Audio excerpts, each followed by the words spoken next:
कहानी में पति पत्नी के बीच सब कुछ परफेक्ट था जब तक कि पत्नी के पुराने आशिक की एंट्री नहीं हुई थी। आज हम जिस फिल्म की बात करेंगे उसका नाम है स्ट्रॉ डॉग्स, जो रिलीज हुई थी 2011 में। इसकी IMDb रेटिंग है 5.8।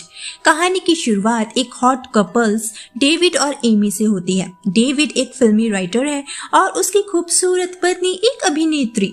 वो दोनों एमी के गांव मिसिसिपी जा रहे हैं। अब से वो वहीं रहेंगे। एमी के पापा मर चुके हैं और उनकी हवेली एमी को विरासत में मिल चुकी है, तो वो उस हवेली में रहेंगे। हवेली जाने से पहले वो उसी टाउन के एक बार में बैठकर खाते पीते हैं। इसी बार में एमी का एक्स बॉयफ्रेंड चौधरी भी था। दरअसल एमी के पापा की हवेली को मरम्मत की जरूरत है। डेविड ने उस काम के लिए एक ऐड दिया था। चौधरी उसी काम के सिलसिले में डेविड से बात करता है। डेविड उस घर के इंटीरियर का काम उसे दे देता है। उसके बाद डेविड और एमी बाहर आ जाते हैं। डेविड एमी से पूछता है कि क्या चौधरी तुम्हारा बॉयफ्रेंड था। ये सुन एमी मजे लेने लगती है और पूछती है कि क्या उसे जलन हो रही है। घर पहुंचकर वो लोग घर सही करने का काम में लग जाते हैं।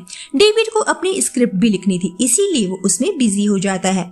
चौधरी और उसके दोस्त अगली सुबह उनकी छत पर काम करने के लिए जल्दी पहुंच जाते हैं, जिस पर डेविड उन्हें कल से थोड़ा लेट आने को कहता है क्योंकि इस तरह उनकी नींद खराब होती है। चौधरी से माफी मांगता है। उसके बाद जब डेविड अपनी स्क्रिप्ट पर काम कर रहा था, बिक आकर उसे डिस्टर्ब करने लगता है और बिना पूछे उनके फ्रिज से बियर की बॉटल्स निकाल कर वहां से चला जाता है। ये बात डेविड को पसंद नहीं आती और वो एमी से इस बारे में बात करता है और पूछता है कि क्या तुम्हारे दोस्त ऐसे ही बदतमीज किस्म के हैं। इस पर एमी अपने दोस्तों की साइड लेती है और बताती है कि हम सब एक दूसरे पर काफी ट्रस्ट करते हैं, हम सब लंगोटिया यार हैं। डेविड को ये सब पसंद नहीं आता, जिस पर एमी उससे कहती है कि अगर उसे कुछ अच्छा नहीं लग रहा तो वो डायरेक्ट जाकर उनसे बात कर सकता है।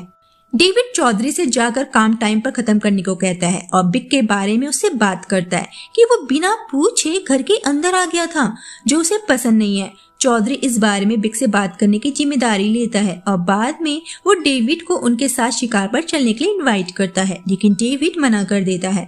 उसके बाद वो सब मिलकर पूल खेलते हैं और चौधरी के दोस्त एमी की पूसी के बारे में बहुत ही गंदी गंदी बातें कर रहे थे। वो कहते हैं कि वो बहुत ज्यादा हॉट हो गई है। उधर डेविड और एमी एक दूसरे के साथ मस्त रोमांटिक टाइम बिता रहे थे।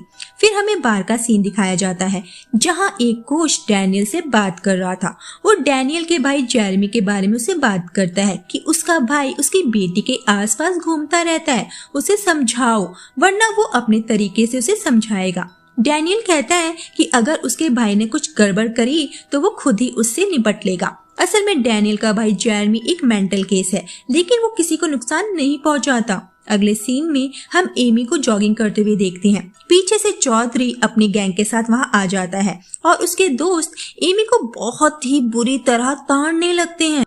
चौधरी को ये सब अच्छा नहीं लगता और वो उनसे कहता है कि बस बहुत हुआ, सामान देखना, अब गाड़ी आगे ले। एमी को उनकी ये हरकतें पसंद नहीं आती और उसे ये भी दुख है कि चौधरी उन्हें मना नहीं कर रहा था। अंदर आकर वो इस बारे में डेविड से बात करती है। डेविड उससे कहता है कि उसे टी शर्ट के नीचे ब्रा पहननी चाहिए, जो उसने नहीं पहनी थी। वो खुद ही अपने शरीर की नुमाइश करती फिरती है, तो लड़के तो उसे ऐसे देखेंगे ही। ये सुन एमी उससे पूछती है कि क्या उसके कहने का ये मतलब है कि ये सब वो खुद चाहती है कि लड़के उसे गंदी नजरों से देखें। डेविड इस बात का जवाब नहीं देता। एमी उससे कहती है कि वो उसके लिए इस तरह के कपड़े पहनती है, ना कि उन लड़कों के लिए। इस पर डेविड कहता है कि उसे पता है कि वो बिना कपड़ों के कैसी लगती है। उसे अपना शरीर दिखाने के लिए इस तरह ट्रांसपेरेंट कपड़ों को पहनने की जरूरत नहीं है। एमी नहाने का कहकर वहां से चली जाती है और खिड़की के पास खड़ी होकर चौधरी और उसके दोस्तों के सामने अपने टॉप के बटन खोलकर उन्हें दर्शन देती है। वो ये सब डेविड की बातों से दुखी होकर कर रही थी कि उन लड़कों ने अब उसे बिना कपड़ों के देख लिया है तो शायद वो उसे गंदी नजरों से देखना बंद कर देंगे। लोल, इस हरकत से चौधरी काफी शर्मिंदा होता है। नेक्स्ट सीन में डेविड किसी काम से शहर जा रहा था। रास्ते में चौधरी की गाड़ी उसे दिखती है। वो काफी धीरे कार ड्राइव कर रहे थे, जिस वजह से डेविड की कार भी स्लो हो गई थी और जब वो डेविड को पास देते हैं, आगे कंस्ट्रक्शन का काम चल रहा था और डेविड का एक्सीडेंट होते होते बचता है। फिर वो अपनी कार के टायर को चेंज करवाता है और देखता है कि उस कोच की बेटी खुद ही जेरेमी और उसके डॉग के पास आती है, क्योंकि उसे डॉग और जेरेमी काफी पसंद है। डैनियल उन्हें देख लेता है और अपने भाई को समझाता है कि उसे इस लड़की से दूर रहना है। उसके बाद डेविड एक बार में जाता है जहाँ एक आदमी उसे फुटबॉल मैच खेलने के लिए इन्वाइट करता है ताकि वो उनसे मेल जोल बढ़ा पाए। फिर हम डेविड को एमी के साथ चर्च में देखते हैं। डेविड को इन सब चीजों में विश्वास नहीं है, इसीलिए वो बाहर जाकर अपनी कार में सो जाता है। जिसके बाद चौधरी उसके पास आता है और उसे समझाता है कि उसे भगवान में विश्वास नहीं है तो कोई बात नहीं, लेकिन उसे इस तरह चर्च से उठकर नहीं आना चाहिए था, ये काफी बुरा था। डेविड उससे कहता है कि भाई गलती हो गई, अब क्या करूं, मैं मर जाऊं। वो चौधरी से कहता है कि मैंने भी बाइबल में एक बात पढ़ी है कि पड़ोसी की बीवी पर नजर नहीं डालनी चाहिए।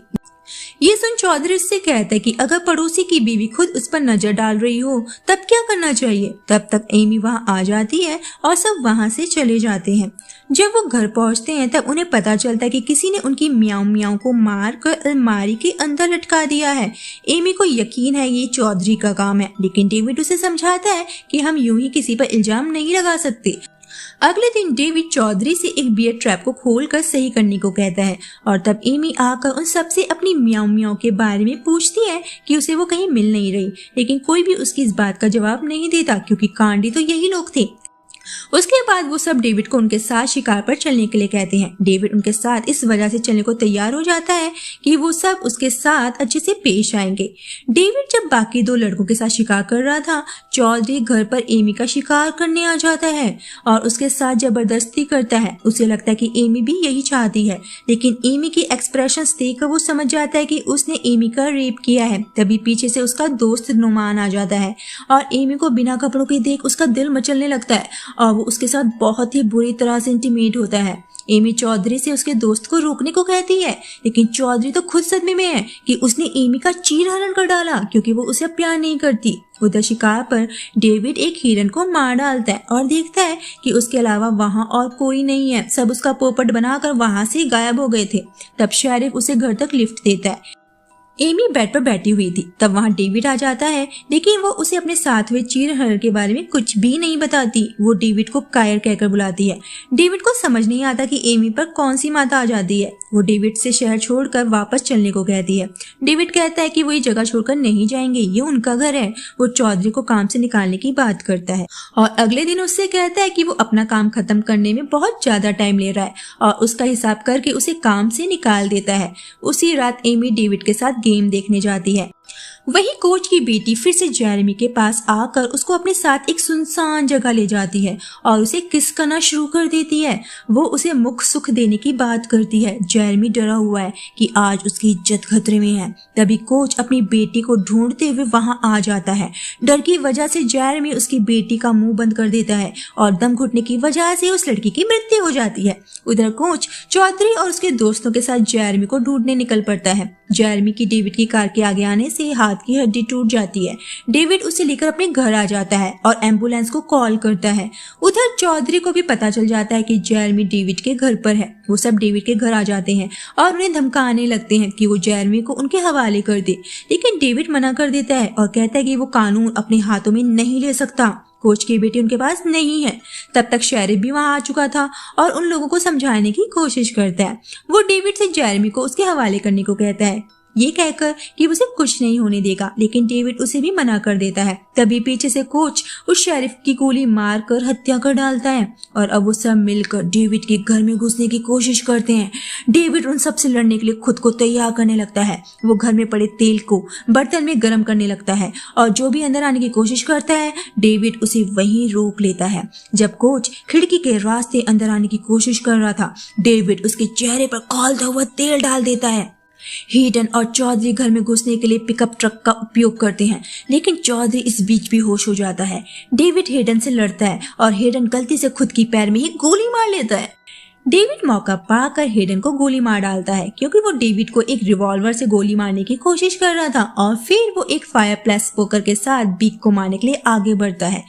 ऊपर एमी और जेरेमी पर नोमान हमला कर देता है। डेविड और चौधरी के सामने आने पर नोमान एमी के साथ फिर से बलात्कार करने का प्रयास करता है। जब नोमान एमी को जान से मारने की धमकी देता है तो चौधरी और नोमान एक दूसरे की तरफ पिस्टल तान देते हैं। चौधरी कहता है कि वो यहाँ एमी के साथ मजे करने नहीं आए हैं। एमी मौका पाकर नोमान को गोली मार देती है। चौधरी उस पर हमला करता है, उसे निर्वस्त्र कर डालता है। फिर डेविड ने उस पर छलांग लगा दी।